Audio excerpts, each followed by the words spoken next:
Yeah, I'm gonna hit it right now. So to recap, the four communications are going to be for to recap, the four communications you need for project management is one, once the customer signs up the next day. And if they sign up on a Friday or weekend, on that Monday. The second one's going to be to confirm the design and have that customer DocuSign it. The third is going to be when the customer is ready for install. And then the fourth is going to be after the install. So I'm going to go back into the third one is when they're ready for install, you do want to set all those expectations. You want to be very clear about, obviously the scheduling, but what's going to happen during the install. No kids, no dogs should be running around the yard. They're going to need to get in the house, maybe in the attic, get to the electric panel. That if the yard needs to be relatively clear, all those things. During the fourth one, and this is one a lot of people miss too, give them a call after the install. Have a congratulations. Tell them congratulations, and talk to them about how to turn on the system if it hasn't been turned on. And that's another thing. You should have instructions for people to be turning on their systems. So if you don't have this already, if you're doing Enphase or SolarEdge, you should have basic instructions. This is how to turn the system on. And one other piece of advice that I would give, and this is something I did, I would say one of the most successful ways I ever got referrals and reviews and extra business, doing churches, doing community centers, doing things like that, was I would have a post installation meeting with every single one of my clients. And that post installation meeting, I would say like, okay, we just want to meet with you and, recap everything we talked about at first, explain to you how the equipment works. So I'd have pictures, literally, even during Zoom calls, I would have pictures of their install and say, this is your inverter. These are your solar panels. See that little switch right there, that red one? Yes. That's the one you turn the system on and off. That's an emergency responder switch. And again, customers, that would go a long way towards building a lot of trust and rapport with that customer. Then I would ask them, I had a series of questions. Do you mind if I ask you some questions? How do we do during a sales process? Did everything I say, did we fulfill it? The customer be like, yes. Okay, great. If they said no, oh, what did I do wrong? What thing did I not explain to you well that you feel like I didn't explain? And that's really important feedback. I grew more as a business over the years from getting feedback like that. I had more changes than anything just from asking customers directly. And then at the end of that, during that post-install meeting, I would say, okay, great. I'm happy you've had, if they haven't had a good experience, which, never happened to me, right? I never had a customer have a bad experience in, 13 years. No, of course I did, right? So when those customers, any customer that had a good experience, then I would say, okay, I would talk to them about our referral program and right then and there, ask them for referrals. How are you guys getting referrals now? What's your method?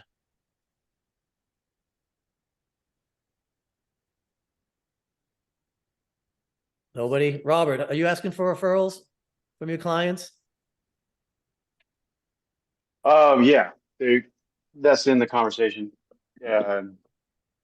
We haven't done for this current arrangement. We haven't done installs on the paid marketing stuff, but that's definitely been part of the conversation. Some people are really excited. They're like, "Oh yeah, I got my cousin and my neighbor and everyone else that's excited." And then so what we're also offering is a $500 cash referral fee or something, or however you want to language that. Um, and Kevin, the person who's doing the sits, I mean, he gets in conversations with other people. As an example, he spoke with one of the neighbors on the last sit that he signed, walked out, had a conversation with the neighbor. Neighbor gave him the card, shot the breeze for a little bit, and that guy doesn't have solar, so he's like, "Yeah, absolutely, I'll give you a call." So yeah, it's definitely um, it's worked into the process. Asking for One referrals. suggestion I would have when the person says, my cousin, my neighbor, my so-and-so, say, oh, Keep their great. names Would you be and open? numbers. Would you be open to sending a three-way text to them right now? And Got it. introducing Yeah. me. That three-way text, there's a few of them. I forget the name of them right now. There's actually these apps. You pay like $300, $500 a month to have these referral apps, and like, it's this added expense to your business. And I have found none of those apps, none of those softwares work nearly as good as just when you're speaking with someone directly saying, hey, can you send a three-way text to that person and me and make the introduction to me as your solar consultant? That is the one thing that, like, for a referral point of view, it has the most success. And you can also make a game of it too. Another suggestion for referrals is to make games and make contests. I used to do this, I would say whoever gives us the most referrals, it could be anything. It's like whoever gives us the most referrals this month, I'm gonna, that person with the most will get $1,000 on that last referral instead of 500. Or, I actually gave away when I used to sell LG panels, before LG stopped selling solar. I actually did a contest where I got a flat screen LG TV, and it wasn't like, the nicest one, but it was decent. And I gave away a flat screen LG TV to the person who gave me the most referrals. So, and that was great. Like, I had never gotten as many referrals because, like, I literally bought the TV and was like showing people the promotion for it. And I was like, dude, I'm giving it away.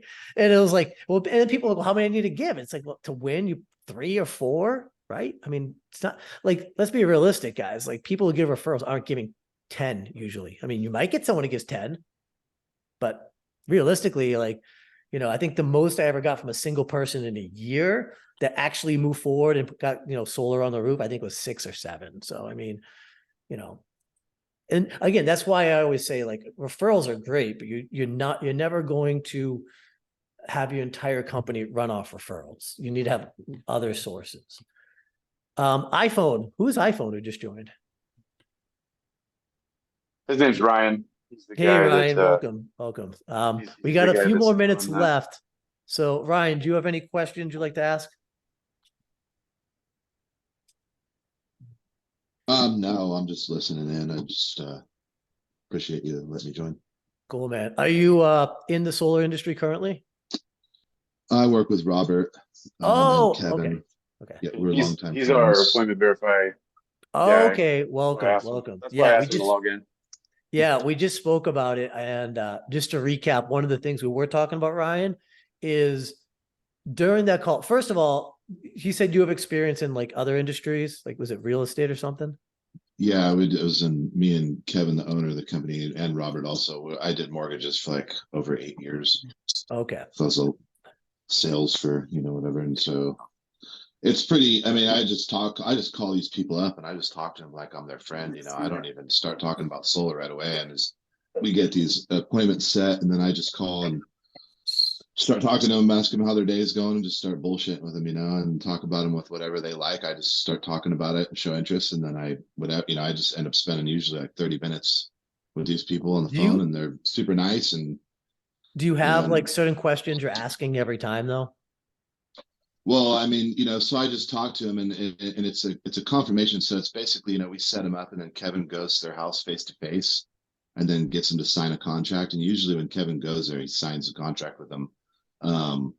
So it's, I'm just talking with them, building rapport a little bit, making them feel a little more comfortable with our company, telling them a little bit about us, how long we've been in business, the stuff we do, because we also build custom homes and stuff like that, and do everything else. And so just kind of getting them comfortable with us, that we're not some giant mad corporation like Sunrun or Vivint, or something like that. And you're going to talk to a person face to face.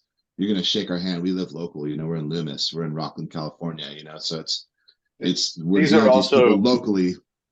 yeah, Brad, these are also already set. They've been set with a call center where they've already asked the questions. So he's basically just calling and verifying appointment time. And these people have Getting already usage. credit screens, not soft pulls or anything like that, but they're credit screen and they own the home and they're interested and Okay. that kind of stuff. So he's basically just reviewing the information we've been given, and then he's also trying to go for usage when possible. So that's kind of like pulling teeth does. So some people are more responsive than others. We've actually we Are tried to you guys walk one guy verifying the through. house? Are you verifying the house during the Yeah. call? What do you mean by that? it's verifying address and stuff. That's How the are you house they doing live that? at and everything. How are you verifying it?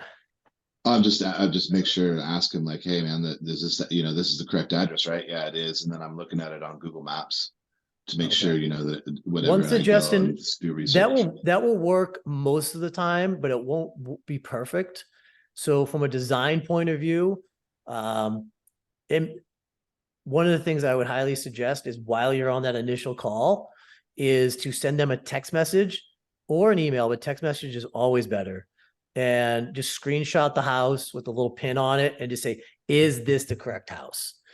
Mm, And you may think, oh yeah, why would I need to do that? Because if you don't do that, inevitably you will get a few instances where Google will be either incorrect or Google may have the pin like kind of between two houses, so it's not exactly clear which one it is.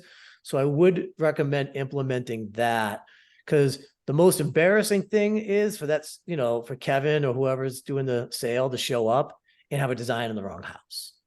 And yeah. if you don't do that, and it's not a matter of if, it's just a matter of when it will eventually happen. So you do want to, get that house verified and Yeah, that's get good. them, and it's, you're on the phone. It's like, hey man, I'm sending you a text right now. Do I got the right house? Am I looking at the right house? They'd be like, oh yeah, that's it. Okay, cool. Like that's all it is. Right. So it's like really casual, but it's giving you guys from a solar point of view, the peace of mind, which is, you're designing in the right house.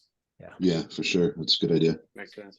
Yeah. There's a few other questions and, if you're not already asking, that you may want to throw in there. One of them is, I mentioned earlier, is how long they plan on being in the house. That's another big thing that will really kill your close rates. If you start sending sales guys out to a whole bunch of homes where people are about to move, like in a few months or a year, that will bring your close rates way down. Because that's a whole nother conversation. If they say I'm moving in 6 months, it's like, well, are you looking to get solar to add value to the home, or, is that something, because you don't want them going out there. Then the first thing they say to Kevin is, well, I'm moving in 6 months anyway, so this doesn't make any sense to me. Yeah. And, and there's a few other questions. I think we have I actually have Leo, I have a template where I can put it. So when we send the email to you guys after this, I'll put the list of questions. I wouldn't say you have to implement all of these questions, but I would say try to hit as many of these as possible. And I'll tell you, this is something I learned over the years. I A/B tested this for years. And what I would A/B test in my call center would be kind of the way you're doing it. Let's say there's 3 different ways you could do the meeting. Way number 1 is you get on and just start like asking them questions in a very salesy way, right? The way you're doing it is kind of like, hey man, I'm just building rapport with you on the call, right? And like maybe asking you 1 or 2 questions. The third way is kind of like the hybrid, right? It's like I'm focusing on rapport, but there's also certain critical questions, which I let the homeowner know, I need to make sure you're qualified, make sure the home is qualified, and you hit through those. Now, obviously people, they're coming in as preset appointments, or they're coming in from ads online. You'd always think, oh, we've already asked these things. But like you said, you do want to verify them and make sure that you have them. So I'll send out that list to you guys. And, there are some in there that I would just say they are pretty important. Like, how old is the roof? Like, you're not asking that question during your call, Ryan. It's like, this person's thinking, maybe they're thinking, the neighbor gets a PPA, right? Are you guys selling PPAs at all, or is it just cash and finance? Cash and finance right now, but Okay. as the market's changing, we would be willing to look at that. Provided we had the same. I mean, have The the market's proper changed, man. It's channel for not that. changing. It's already changed. So I've Right. talked to I have a friend who's over at Sonova, and I was like asking him different territories, and I was like, what % was PPA versus lease in this territory? And a year and a half ago, it was 80% to 75% loan to PPA in most territories. Now it's flipped. It's like 70, 80% PPA to loan. Wow. So the market's already changed. And, last week, I know you guys know real estate, we hit the 22-year high in interest rates. So don't think you're not the only ones hearing that. Your customers are hearing that. It scares the crap out of them, right? They're scared to finance. Everybody is scared to finance everything right now, right? So that's going to be affecting, people's willingness to meet. So when you can offer, say, hey, we have something, it's not going to affect your debt to income. Don't worry, don't worry about the high interest rates. We can still put these panels on, no money out of pocket. It can really help you. So, but where I was going, and sorry, the landscaper's back. Where I was going with that is, if you are meeting with someone and they're not expecting, let's say, for example, to have an expense of a new roof in that initial call, and then you go meet with them, it's like, oh, by the way, you need to replace your roof. That will kill a lot of deals, a ton of deals, right? So asking that question, hey, how old is your roof? And if someone says to me, oh, it's 10 years old, my follow-up question 100% of the time from all my reps has to be, are you having any issues with it? Any leaking, anything you know about it, any discoloration, anything cracking? And if the customer's like, no, it looks like it's in good condition. Okay, then you can take it further. But if they're like, yeah, it's 12 years old and leaking, it's like, dude, it sounds to me like we should probably talk about, replacing the roof as part of this solar. We have some awesome incentives and ways to do that, So like, at least what you don't want to have happen is the sales rep shows up and the customer feels blindsided by that new roof thing. So this is what I'm saying. There's just certain things, you think, oh man, why do I need to ask these same questions every single time? Because what will happen is your solar consultants will come back to you and be like, man, that customer was pretty pissed. He felt like I hid the fact that like there was be a roof cost. Oh, they were pretty, oh, how'd the deal go? Oh, the deal didn't go through because this guy was moving in 6 months. We should have asked. Like, you want to preempt those things and either qualify or disqualify people during that call.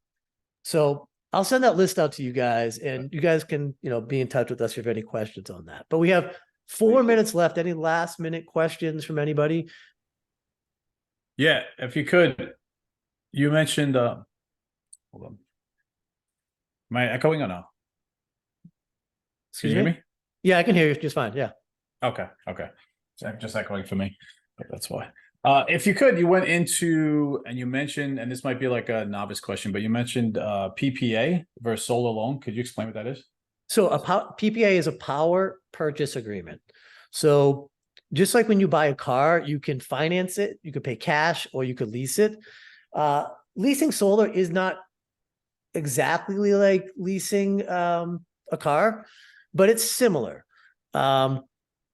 Now, some companies like Sunnova and Sunrun will have a lease and a PPA.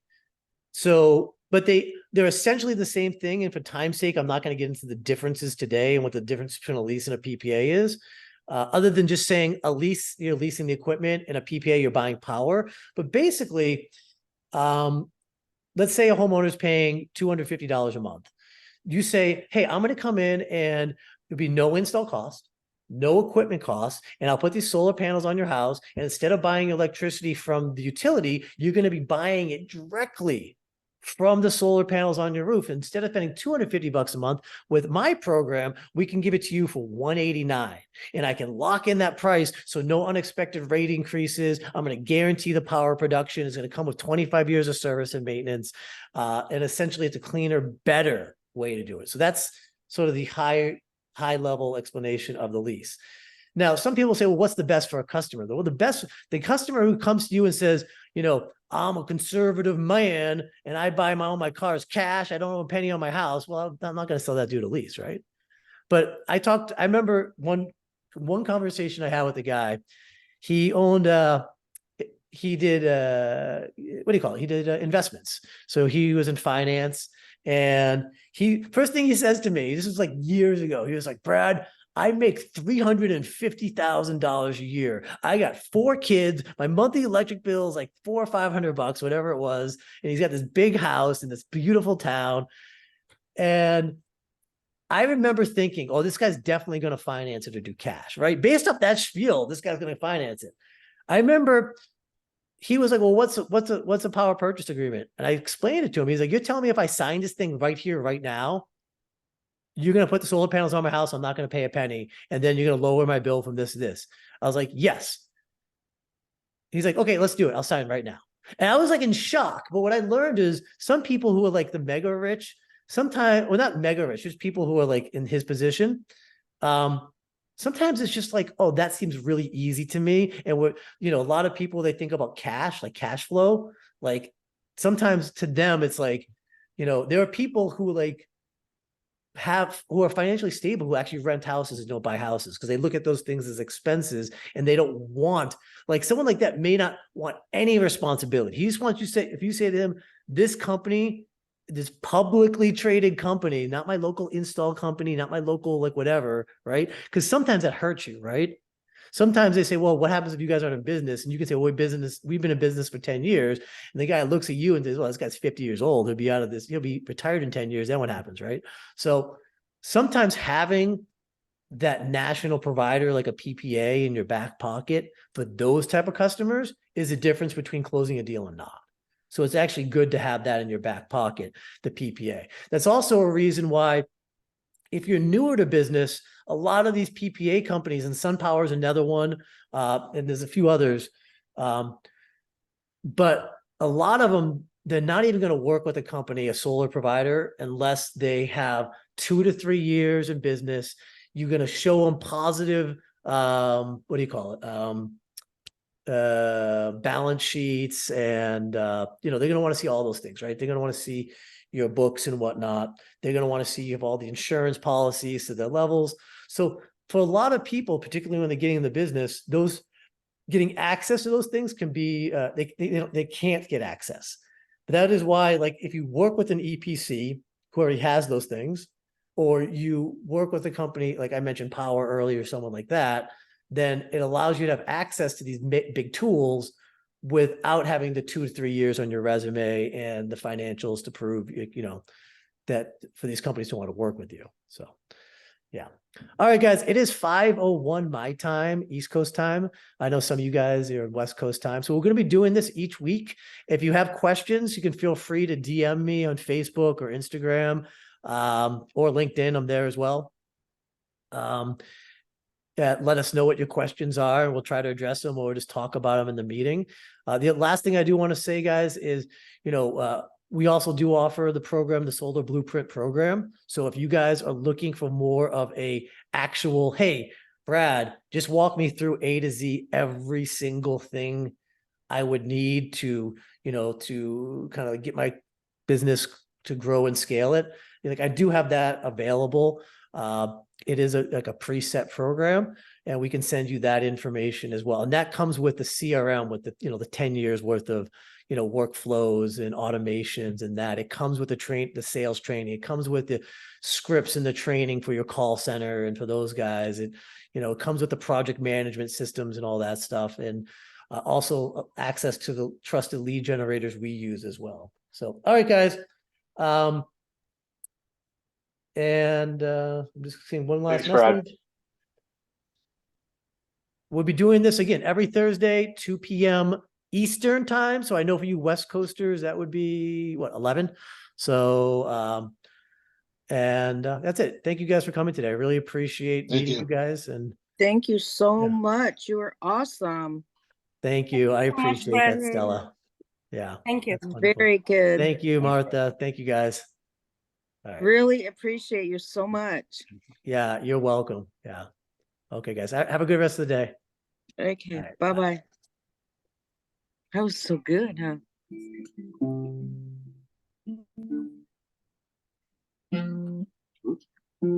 Let's contact